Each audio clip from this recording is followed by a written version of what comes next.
on your city council. Vice Mayor Atkin, can we have a report? Thank you. And if people don't want to stay, you're welcome to leave. I won't. No, take don't go, offense. stay. It's really good. Melody, why don't you come forward also? There were 6 of us representing Emeryville who went to D.C. last week to lobby our legislators and also to meet with different federal employees with different federal agencies to help us. And we came with a list of projects that we wanted help with. In 2 full days, we had 9 appointments. And we also got caught a little bit in the JetBlue meltdown on the way back. But at this point, Melody, so the composition of the delegation included our city manager, myself, and then a city staffer, Ignacio Dayrit, who is our guru on brownfields cleanup. And when he enters the EPA, it's like the waters part there, quite literally. And then on the school side, we had Melody as the school board president and the school superintendents, Tony Smith, and John Gooding went as a member of the business community on his own dime, not on public money. And so, Melody, why don't you start? It was a very productive meeting, trip, and from the very first dinner that we had, we came back richer as a community. Absolutely. So go ahead. Well, I'll just say good evening to Mayor Davis, members of council, and thank you, Vice Mayor Atkins, for an opportunity to speak on the fabulous trip to Washington, D.C. in the lovely winter time. As Vice Mayor Atkins mentioned, we had a challenge with weather, but we actually made it through, and we made all appointments. We actually met with Senator Feinstein, Senator Boxer, Congresswoman Lee. So we actually had FaceTime with each and every member that basically represents this area in this state, and that was awesome and amazing for me. One of the best elements of this trip, and I'll just speak to the trip in general, and I'll let you get to nuts and bolts of things, but is my ability to participate in what the city is all about. You know, the city is not about marginalizing its citizens. I really appreciate this opportunity to be here tonight and take part and listen to what many members on the west side of town has said, and it's interesting to see the process, and I appreciate being here for that. But it was absolutely wonderful to represent an entire group of people, business, city, school, residents. Everyone was there, and we took all of our issues and concerns to the government.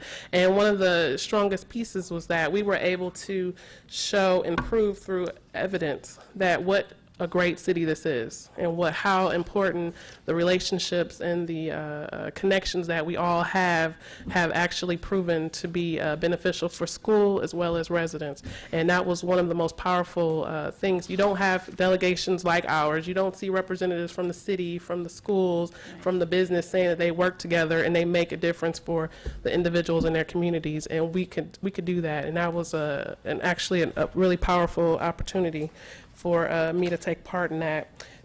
Just one of the issues that was raised this evening, which Vice Mayor Atkins will mention, was the I-80 Ashby Shell Mound interchange improvements. Essentially, that was something I had no idea that people there was no access. I never thought that there was no access between, Berkeley or that Ashby entrance to Frontage Road. Didn't think about it, but it is one of those places where people will cross, footpath. I mean, people will actually do it. They will take a chance. You'll see bike riders trying to make their way over to Frontage Road, and having this raised as an issue was brilliant, because it showed that the city is actually looking at important issues like this and bringing them forward, and that became something that was discussed tonight. So it is important for every citizen of Emeryville to note that there is a collaborative environment. This is not one where people are trying to make decisions in isolation, but this proves to show that our trip, we were able to bring forward what the challenges that we face and the questions, the hard questions that we have before us, and how we are all making it through, and that we do have a community supporting us. So it was really a wonderful trip. That's what I've got. Thank Okay. you. So I'll give you a little detail. On Valentine's Day, we started off, which was our first full day there. We met with Senator Boxer's staffer, Senior Policy Director Lori Saroff, and Boxer came back into her office, actually, and got briefed by Lori about the transportation issues, projects that we wanted help with. And she noticed that our delegation was wearing hearts for Valentine's Day. It was kind of sweet. And there's pictures that both our lobbying company and then Ignacio took in-house of us together. But one of the things that Senator Boxer said when with the last group that she had in tow coming back in, is like, the mayors have really taken the lead around climate change, and we have some catching up to do. And I couldn't help but smile, because Emeryville is participating in something through the Alameda Mayor's Conference to look at our own greenhouse gas emissions and ways of reducing the impact of our own operations. And so here she was just talking to someone else about that very thing. The second meeting that we had was in the Department of Education, the Office of Safe and Drug-Free Schools, with a follow-up with a person that we had met with the previous year. And the previous year was spent in talking to her about how we were engaged in some very deep and significant city-school partnerships, and the transformation that's been taking place at Emory Unified that's reflected in phenomenal academic achievement markers, dramatic improvement, and we have a long way to go still. And so we came back and talked to the same person and said, this is what we've done in the past year. And it was a bit of a love fest with the superintendent, because Emeryville really is quite on the map nationally in terms of taking an urban school district and really transforming it with the help of both the city and the business community in there. And we talked about the role of the Every Ed Fund, which supports projects in the school that's then is supported by our business community, and the involvement of Pixar, where fifth graders make movies at Pixar, ninth graders make PSAs there, and how when they go in and meet with Pixar animators, they get charged up about maybe this is for them. And it's very unusual to have a business player in town that way who's that deeply connected. And they don't hear that story. I mean, last year we told this story to this woman, and she said, you have a very compelling story. They don't hear, usually they hear about turf issues between school boards and council members, but they don't hear about the collaboration and the partnership that exists here. And so last year she said to us, look, you have a very compelling story. And then this year it was like, this is just phenomenal. And she talked about how to prep for a very significant grant that could benefit the school district that we first learned about last year, and now the school district's in a position, I think, to apply, and that's called Safe Schools, Healthy Students. It's a 3-year grant with significant funding. So we built on the momentum from the trip last year. Mayor Davis was kind enough to have me go this year because I had gone last year as mayor, so there was actual continuity in meeting with the same people.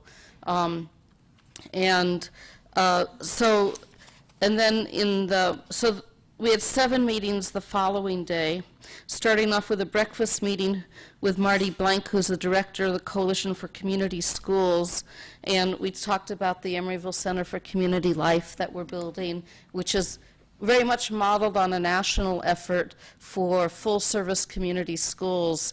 And people have been telling our school superintendent, you got to meet this guy Marty, because you guys are kind of like on the same wavelength, and what you're doing is exactly the kind of stuff that Marty Blank is talking about with the Coalition for Community Schools. And he gave us a number of material. This is a pamphlet on growing community schools, the role of cross-boundary leadership, which we're embodying these days in terms of our collaboration across jurisdictions here with the school and the council.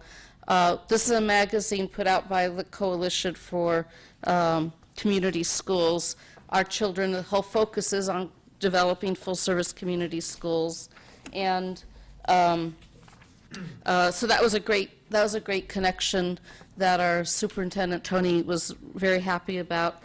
Then we met with Department of Justice and to ask for funding for to kind of institutionalize a project that our police departments had in the schools, where there's been an officer that has worked with the children, established relationships with them, and we're seeking a $400,000 grant in order to memorialize and institutionalize that presence and that partnership. And just to give you some demographics, 15% of the student body don't live with a parent, and they either live in foster care or they live with some other relative. And the presence of a police officer helps provide some external structure where they might not have that internally yet developed or in their home resources. So we got some tips about how to apply for a particular grant for that. And then we met with staff of Representative McNerney, who was our newest Congress member that covers Livermore out to Stockton and Tracy. And just because they were neighbors, he's a neighboring district, and Barbara Lee gave him a lot of support, so we wanted to make ourselves known as neighbors.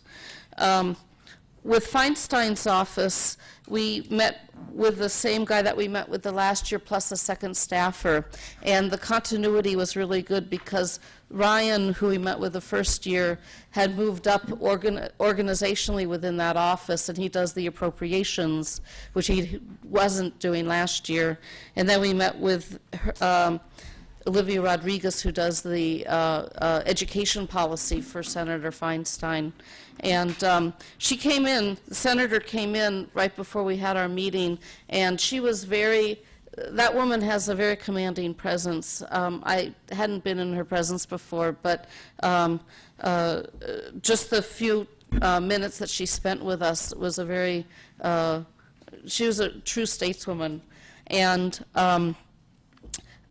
she remembered being a mayor because she started talking to us right off the bat about stormwater runoff.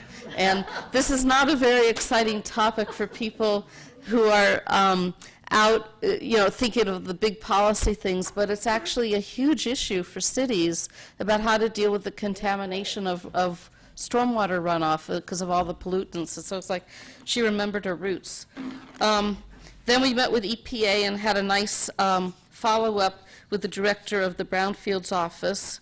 And we have a few grants that we got from them, and one which we hope to try to transfer to a different site for sampling for the contamination.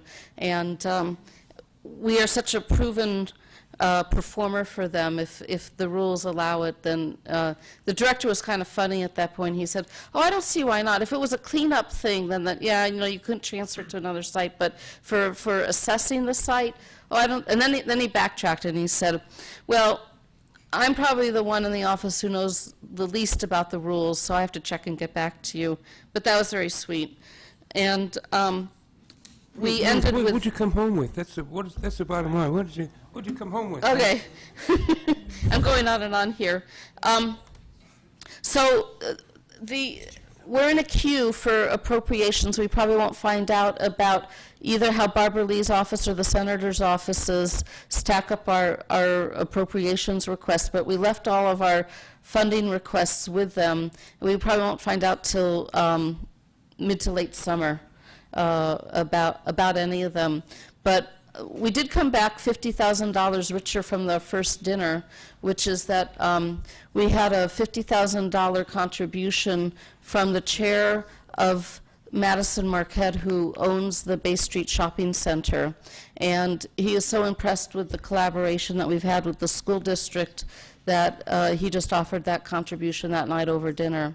So, and through the Emory Ed Fund. And that's just phenomenal right there.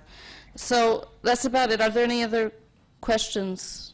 I rattled on a bit, but Mayor, if I may just quickly, because there's some people here that aren't here all the time, and I'm going to embarrass her a little bit, but just so you see how things come around, Melody Dice that spoke earlier, your school superintendent, is someone who... school board What did I say? Oh, I'm sorry, president of the school board. Yeah, I don't want to demote her to doing that job. Anyway, she went to school at Emeryville High School. She got an internship through Chiron. They helped pay for her education in college, and then hired her when she came back out of there. And now she's turned around and is giving back to the same community by serving on a school board, which is no easy thing to do. So I just want to show you how these connections really do happen here in this little town. So thanks, Melody. Yeah.